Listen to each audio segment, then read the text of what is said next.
Isso aí, galera, bora lá para mais um React. E quem tá de volta com a gente aqui é um canal que a gente já fez vários reacts. Por quê? Porque eu gosto das pautas que ele traz, tá? O cara tem um enviesamento liberal, descobri há pouco tempo que inclusive ele é aqui do Rio Grande do Sul, né? Então meu conterrâneo. Forte abraço aí, cara do Elementar. Você que é um liberal e eu não sei o seu nome, tá bom? E a gente faz debate aqui a partir do que você produz, né? O que eu acho que é válido, tá? O vídeo que a gente vai reagir hoje está intitulado "Por que os produtos brasileiros são piores?". Eu começo concordando aqui com o título do cara. De fato, se a gente comparar com o que vulgarmente a galera chama aí de primeiro mundo, né? O mesmo produto lá e cá é pior em termos de qualidade, né? E lógico que a gente tem uma explicação calcada na luta de classes para isso, mas vamos ver aqui o que o canal Elementar está utilizando para explicar isso. Sem mais enrolação, bora pro vídeo. O chocolate está presente nos lares de milhões de brasileiros. Mas será que o que a população está comprando é mesmo chocolate? Não. É o que está escrito na embalagem. E para a Anvisa, para algo que possa ser chamado de chocolate aqui no Brasil, basta ter 25% de sólidos de cacau em sua composição, deixando as fabricantes livres para determinar. Já vou começar dizendo, tá puta merda, né, galera? Se fuder, cara, não dá mais pra comer chocolate, né? Vocês se ligaram, o chocolate virou uma iguaria. O chocolate comum, além de estar desaparecendo dentro do pacotinho, né? Parece um sebo, né? Tá horrível. Você não consegue mais. Saca? O mesmo chocolate que há 20 anos atrás você comia e era bom, né? Nunca foi uma coisa muito barata, mas assim, não é o que é hoje em dia. Hoje em dia um chocolate que presta é literalmente uma iguaria, que você tem que comprar numa loja do shopping, né? Mas é isso, né? Então, bora lá. Os 75% restantes. Isso abre brecha para uma indústria que há anos está fazendo nós consumidores de trouxas, além de também estar acabando lentamente com a nossa saúde. E isso não é um fenômeno apenas do chocolate. Tudo que pode ser manipulado acaba sendo transformado em um verdadeiro Frankenstein de ingredientes de baixa qualidade e sabor encebado. Enquanto o que é verdadeiro está se tornando cada vez mais caro e inacessível para a maioria dos brasileiros. Isso é verdade. Mas o que é que tem de errado com o chocolate brasileiro? Será que esse problema afeta apenas os chocolatras ou mais gente também? Nada, né, gente? Não tem problema nenhum com o chocolate brasileiro, tá? Não é por aí a parada, né? Mas vamos deixar ele falar mais um pouquinho. Também deveria se preocupar?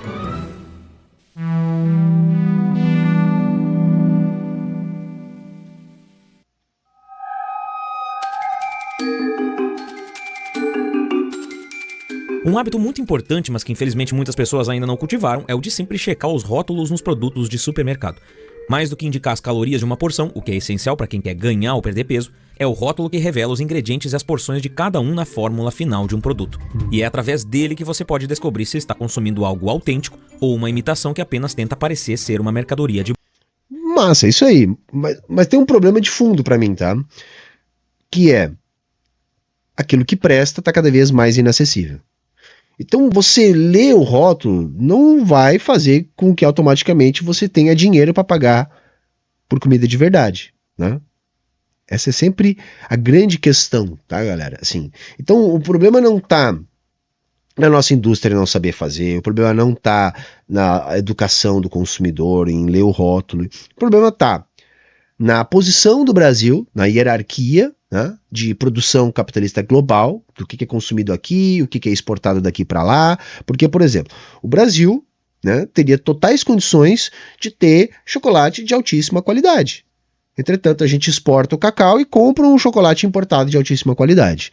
Então isso tem a ver com a divisão internacional do trabalho, isso tem a ver com luta de classes, tem a ver com falta de renda da população, pelo fato de nós termos uma estrutura produtiva pobre, fazendo com que a desigualdade seja muito grande e que o brasileiro, em média, seja pobre. Tá? Então a questão não está no rótulo, a questão está na grana curta. De boa qualidade. Para saber se você está consumindo um produto de qualidade, basta analisar os primeiros itens listados na fórmula de cada produto. O que está em maior quantidade é o que vem primeiro, ou seja, no queijo, por exemplo, o primeiro item deve ser o leite. Mas, infelizmente, o que você acabará encontrando na maior parte dos casos é bem diferente.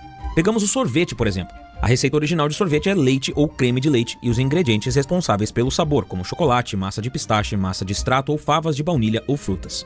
Por se tratar de uma mercadoria industrializada, no fim você também veria conservantes e talvez a adição de açúcar ou corante para torná-lo ainda mais atrativo e duradouro. No entanto, sabe qual costuma ser o primeiro ingrediente das fórmulas de sorvete desses vendidos no mercado? Água. Logo em seguida vem o açúcar e a gordura hidrogenada, que é o verdadeiro vilão da saúde de muitas pessoas. Quando combinados, a água, o açúcar e a gordura hidrogenada formam um xarope extremamente doce, que ajuda a encorpar o sorvete e dar sabor, mas de brinde também aumentam as chances de doenças cardiovasculares e diabetes. O leite, que deveria ser o principal ingrediente, costuma aparecer só depois desse trio. Tem uma regrinha, né, galera? Quanto mais industrializada a comida, pior, né? Salvando exceções muito pontuais, né, de algumas coisas, né? A regra é essa. A questão é que o industrializado acaba sendo quase sempre a única opção. Porque a gente tem que entender que uma alimentação saudável é caro, gente. Ou é caro, ou é de difícil acesso. Porque às vezes até não é caro, mas você tem que estar em determinado lugar, você tem que viver em determinada comunidade onde você tem acesso a determinadas coisas, né?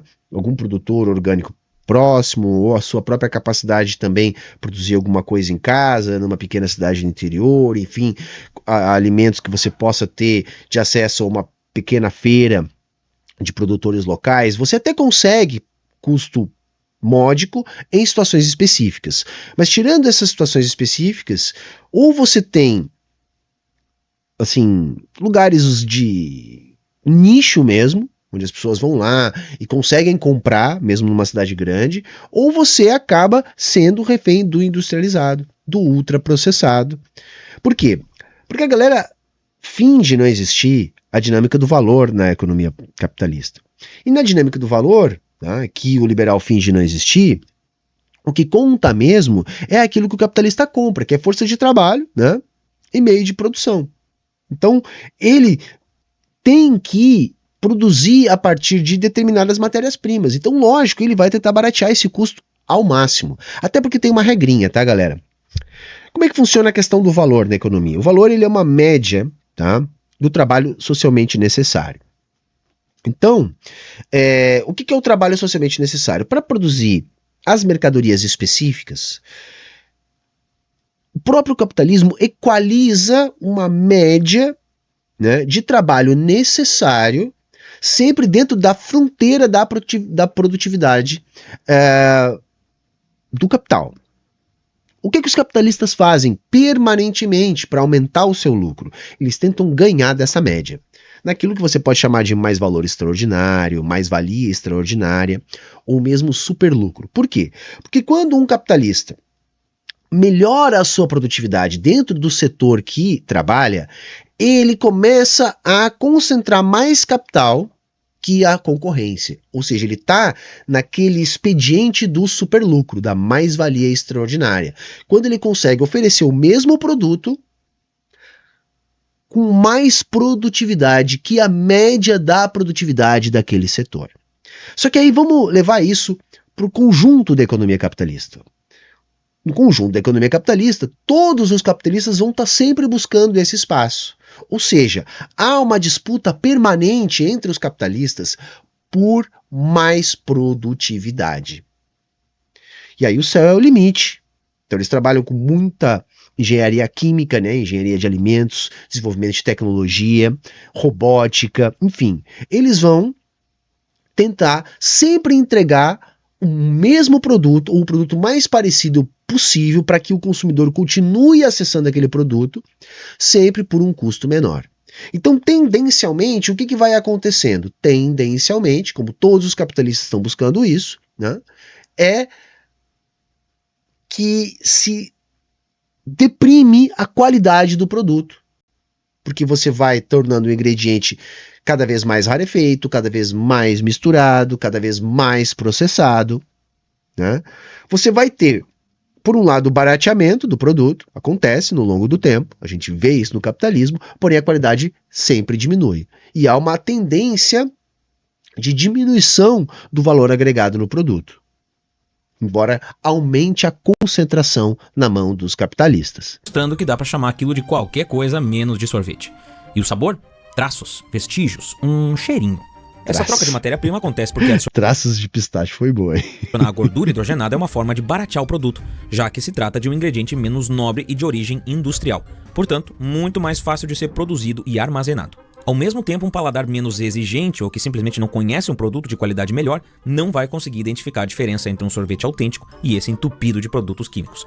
Ou seja, são as indústrias enganando o seu paladar. É isso, tá? Aí tu pensa, aí vem o liberaleco ranhento do Jardim de Infância dizer que não tem que ter agência reguladora. Galera, se não tivesse agência reguladora, nós ia comer veneno. Se eles conseguissem achar um jeito de produzir um veneno que nos enganasse no paladar e que fosse mais barato para ser produzido, eles certamente o fariam. Como de vez em quando fazem. Vocês lembram dos escândalos que a gente já teve aqui no Brasil?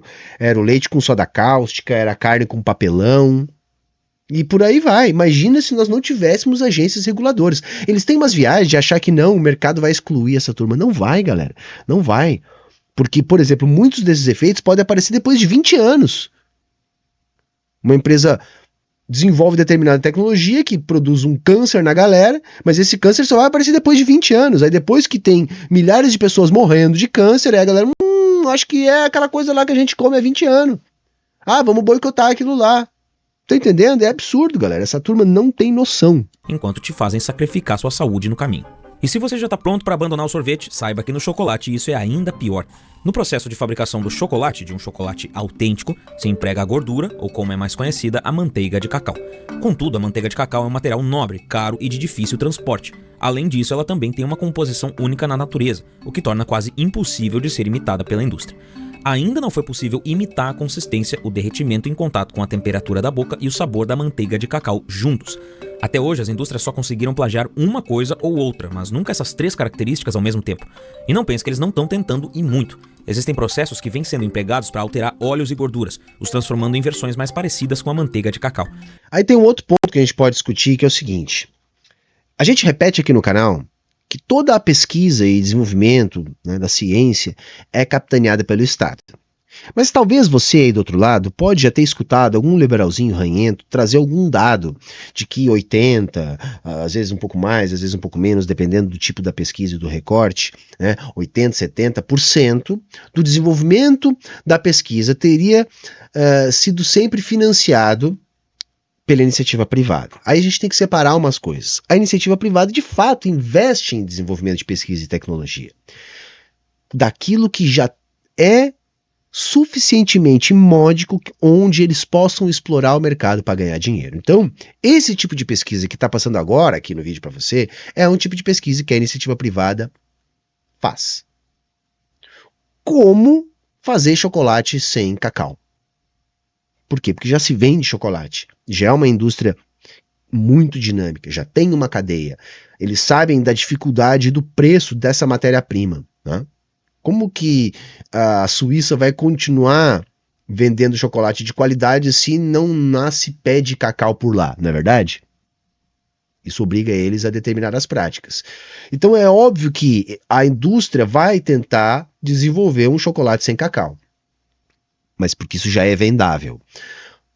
Os setores de intensidade de capital, onde é necessário grandes transformações tecnológicas, estruturais, esses a iniciativa privada não investe até que o Estado já tenha gastado muito dinheiro e que a pesquisa já esteja suficientemente desenvolvida. É o caso da pesquisa aeroespacial, por exemplo. A gente só foi ter aviões voando em escala depois que o Estado tomou essa pesquisa para si. A gente só teve conquista espacial porque o Estado tomou isso para si. Depois de muito tempo desse tipo de investimento é que a gente pode ver a iniciativa privada atuando nessa área. O mais famoso deles é a hidrogenação parcial, que basicamente transforma um óleo líquido em uma gordura sólida ou pastosa, através da adição de moléculas de hidrogênio. O ponto negativo é que esse processo também gera como resíduo moléculas de gordura trans, conhecida por serem grandes inimigas da saúde e do colesterol. Um caso bem famoso desse processo são aqueles chocolates vendidos em formato de guarda-chuva, muito populares durante os anos 90. Que na verdade agora todos os chocolates têm o gosto do antigo chocolate de guarda-chuva, vocês lembram? Os mais velhos vão lembrar, né? Era uma coisa horrorosa. E quando a gente para pensar agora, praticamente todos os chocolates têm gosto daquilo, né? É terrível. 90 e 2000 e conhecidos por serem bem gordurosos. Como ninguém quer comer gordura pura, eles caíram em desuso e a indústria modernizou esse processo, dando origem ao CBE, Cocoa Butter Equivalent, que é uma gordura da mesma classe hidrogenada, embora um pouco mais compatível com a manteiga de cacau. Isso é, elas se misturam mais facilmente, o que facilita manter as propriedades de um chocolate autêntico, embora grande parte do sabor seja perdido no processo. Em muitos países seu uso é extremamente limitado, mas aqui no Brasil isso não existe. A única barreira legal para a gente não consumir gordura hidrogenada sabor chocolate são os meros 25% de sólidos de cacau exigidos pela Agência Reguladora de Alimentos. Gente, aí que tá. E no chamado primeiro mundo, na centralidade do capitalismo, você tem mais regulações que impedem que as pessoas comam tanto lixo. Mas temos que entender o seguinte, é uma estrutura de sociedade onde você tem o maior nível de renda. Onde é possível esse tipo de debate para a criação desse tipo de mediação. É aquilo que eu repito sempre aqui no canal. O Estado, ele é burguês, mas o controle não é absolutista da burguesia. Existem mediações democrático-burguesas, né, que são condicionadas pelo tempo e pelo meio. Então, quando você tem locais de maior nível de renda, a partir da sua própria evolução histórica, você consegue criar esse tipo de mediações onde você vai ter esse tipo de regulações. Então, geralmente, a indústria alimentícia, a indústria, sei lá, automobilística, a indústria médica, se bem que nisso o Brasil é bem avançado, mas em restante dos países não desenvolvidos tem muita diferença. Você consegue melhores regulações na Europa, né, sobretudo e em outros lugares desenvolvidos do planeta. Aqui não, aqui é onde a indústria testa os produtos que ela não vai vender lá. Saca? Se você pegar a Nestlé, o mesmo produto, com o mesmo nome fantasia, né, que é vendido aqui, e lá não tem a mesma composição na fórmula, gente. Porque primeiro sequer pode ser vendido lá os padrões que podem ser vendidos aqui. Aqui a gente come quase que literalmente lixo mesmo, que eles estão testando. Lá eles não podem fazer esse tipo de teste, porque tem multa, tem processo, né? Tem toda uma série de consequências que aqui dificilmente vai se ter. Brasileira. Portanto, tendo esse mínimo de 1/4 de chocolate verdadeiro, os fabricantes estão livres para usar gordura industrializada e enganar quem não tem condições de comprar um chocolate com maior concentração de cacau. Em 2019, a Resolução 332 da Anvisa até estipulou a eliminação de gordura trans industrializadas dos alimentos, com data limite em 2023, o que por conseguinte também teria extinguido o CBE dos chocolates. Mas na prática, uma simples ida ao supermercado mostra que chocolates, sorvetes, biscoitos e a campeã dentre todos eles, a margarina, ainda possuem essas e outras gorduras que ameaçam a saúde do consumidor desinformado. Sabe que isso tem uma outra consequência muito ruim, gente. Por exemplo, a manteiga é uma coisa que o ser humano sabe produzir, sei lá, há séculos. E é extremamente simples o processo de industrialização da produção da manteiga. Hoje isso virou também um artigo de luxo. Entende? Porque é tão mais competitivo você conseguir uma escala gigantesca numa produção de uma margarina de péssima qualidade, que aquela produção de manteiga, por mais simples que ela seja, a economia desaprende. Veja, a economia começa a desaprender, porque a escala é insuperável. Porque quando isso vai para o mercado, o que acontece? Quando você tem uma produção com uma escala insuperável, você mete uma mínima fração de lucro por unidade vendida, e você quebra toda a concorrência. E aí o que acontece com o mercado de manteiga? Ele vira uma iguaria.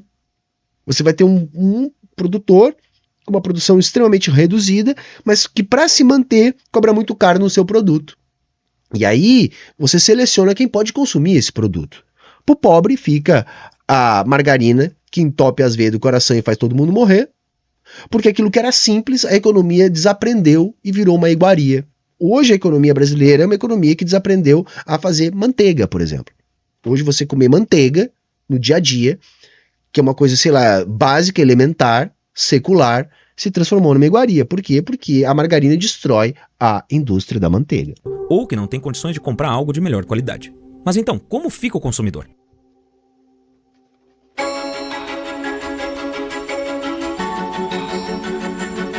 E como era de se esperar, esse não é um fenômeno visto lá fora, onde existem regulações mais firmes ou onde os consumidores são capazes de se revoltar contra uma mudança como essa.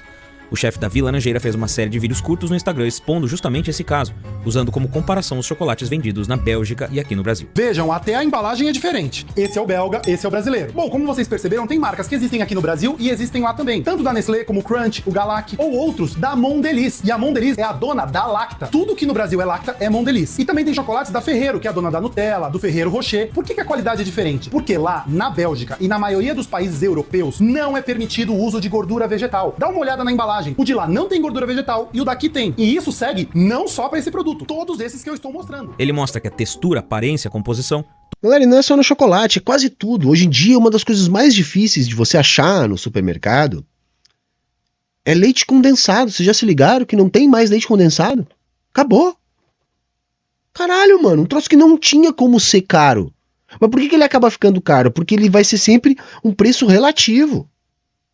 Se a industrialização consegue socar a goela abaixo do consumidor um produto podre, mas com um custo de produção muito mais barato, aquele que antes era normal se torna caro. E aí veja, de novo, olha como o liberal é zoado, galera. Tudo que a gente está falando nesse vídeo é referente a custo de produção. Porque é o verdadeiro determinante do valor. O que tem mais próximo do valor, que é uma relação social visível na economia capitalista, é o custo de produção. Todos os capitalistas lutam para baixar o custo de produção, porque é ele que determina o preço, uma vez que o preço é pautado pelo valor. Para depois o liberal ficar tirando aquela coisa maluca de que o preço é uma questão subjetiva e tal. Não, é extremamente objetivado na mercadoria. Tudo é diferente quando é produzido em solo europeu. Ele explica que preferir um chocolate feito lá fora não é síndrome de vira-lata, como algumas pessoas logo diriam, mas sim ter preferência por uma mercadoria superior, já que ninguém quer comer o chocolate brasileiro e talvez seja a hora até mesmo de nós deixarmos de comprar. O Brasil já chegou a exigir um percentual maior de cacau no chocolate. Uma resolução de 1978 exigia que o chocolate tivesse ao menos 32% de cacau. No fim dos anos 80, uma doença chamada vassoura de bruxa dizimou plantações e fez a produção... Lembra da novela lá da Renascer? Falava na vassoura de bruxa. Os mais velhos agora vão se identificar aqui, né? Vassoura de bruxa. Aí, essa doença destrói o fruto e é causada por um fungo. Em 2005, o percentual mudou para os atuais 25%. Mas embora hoje o país seja o 7º produtor mundial de cacau, a legislação não acompanhou a indústria agrícola e o aumento desse percentual mínimo de 25% para 35% de cacau no chocolate. E é tudo exportado, tá, gente? A parada do cacau é muito parecida com a parada do café. A gente produz um bom volume e com altíssima qualidade. E o que a gente consome é podre, é péssimo, é o resto, é o que sobra, é o que a gente não consegue exportar. Isso é dialética da dependência na veia, né? É isso, a gente exporta uma matéria-prima, com, portanto, baixo valor agregado, consome um produto industrializado de péssima qualidade e ainda por cima fica refém do produto de boa qualidade importado, portanto com alto valor agregado. O chocolate ainda está em discussão no Senado. Só que essa discussão não trata só de uma escolha por uma mercadoria mais gostosa, mas também de cuidar melhor da saúde. Diversos estudos já mostraram que gorduras hidrogenadas estão diretamente relacionadas com vários problemas de saúde, incluindo doenças cardiovasculares, diabetes tipo 2, derrames e condições crônicas como a pressão alta. Além disso, publicações também já mapearam um efeito contrário, os benefícios que deixar de consumir gorduras industrializadas trazem para a nossa saúde. O Jornal de Medicina da Nova Inglaterra mostrou, em estudo publicado em 2015, que a eliminação desse tipo de alimento poderia prevenir milhares de doenças cardíacas todos os anos. Em contrapartida, o Jornal da Sociedade Americana de... A galera tá dizendo no chat que nós não exportamos cacau, é isso? Então tá, então eu não sei. Pode ser então, né? Por que a gente não exporta cacau? Porque é difícil de exportar, é isso? É isso, chat?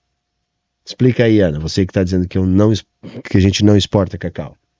Desculpa então aqui a minha ignorância. Eu entendi que o Brasil, né, como o 7º produtor de cacau do mundo, não precisasse disso. Mas então beleza, né? Ou será que a gente exporta, Ana, o bom e o que nos sobra é o ruim, né?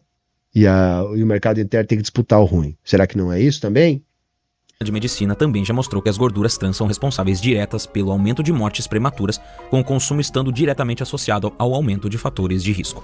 Ou seja, na tentativa de conseguir preços mais atrativos, a indústria alimentícia, além de estar enganando os consumidores, também está os envenenando, criando problemas que cada vez mais pessoas estão tendo que enfrentar. Talvez seja a hora de nós, como consumidores, demonstrarmos nossa insatisfação com esse tipo de atitude e, mais do que isso, nos conscientizarmos. Ler o rótulo não deveria ser uma preocupação apenas para quem quer perder peso, mas para todos nós. Afinal, como diz o ditado, você é o que você... Agora, se você pode, tá, gente? Se você tem condições de consumir produtos de melhor qualidade, acho que é bom ler o rótulo. Acho que sim. Acho que é bom pensar numa alimentação mais saudável, porque dos dados que ele trouxe ali, eu não tenho condições de discordar de nenhum. É óbvio que uma alimentação melhor vai fazer melhor para sua saúde, né? você come. E quem quer consumir algo que não tem nada de bom a oferecer? Você concorda com isso? Deixa aqui nos comentários e não esqueça de me dizer o que achou desse vídeo. Mas bacana, chegamos aqui ao final. E aí? Coloca aí no comentário o que você acha. O Brasil exporta cacau ou não exporta cacau? Exporta só de qualidade? A gente não tem indústria para beneficiar? O que acontece? Por que a gente é o 7º maior produtor de cacau? E eu não acredito que exista muitos lugares do mundo com grande produção de cacau, né? Uma vez que é uma coisa que depende de clima tropical e por aí vai, né? Então, assim, diga aí, o que acontece na indústria do cacau? Por que o nosso chocolate é ruim ou caro? Ou às vezes as duas coisas junto, né? E por que a Bélgica e a Suíça, que não conseguem produzir cacau, por que eles têm a fama de ter chocolate de alta qualidade, né? Eu acho que a explicação é a dialética da dependência. Eu acho que eles ficam com o nosso cacau. Beleza? Vamos ficando por aqui. Coloca aqui nos comentários, deixa o teu like se você chegou até o final do vídeo. E era isso. Se você gosta do nosso conteúdo e quer que eu continue produzindo, ajuda aí também numa das formas de colaboração. Todas elas você encontra sempre em todos os vídeos e em todas as lives no comentário fixado. Falou, valeu, tchau, tchau e até a próxima.